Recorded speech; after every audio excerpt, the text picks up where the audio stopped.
అంతట హిజ్కియా ఎవరి సేవా ధర్మము వారు జరుపుకొనున్నట్లుగా యాజకులను వరుసల ప్రకారముగాను, లేవీయులను వారి వారి వరుసల ప్రకారముగాను నియమించెను.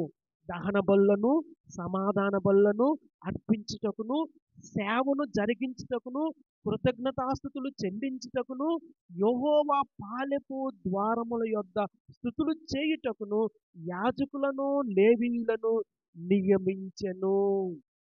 ప్రియులారా, దేవుని మందిరంలోనికి మనం వస్తున్నప్పుడు దేవుని పరిచర్య మనము చేస్తున్నామనే సంగతి మనము జ్ఞాపకం పెట్టుకోవాలి.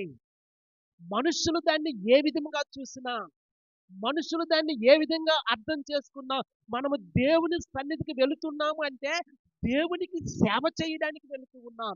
దేవునికి పరిచర్య చేయడానికి వెళుతూ ఉన్నాం. ఒక్కొక్కరికి వంతులున్నాయి, ఒక్కొక్కరికి వరుస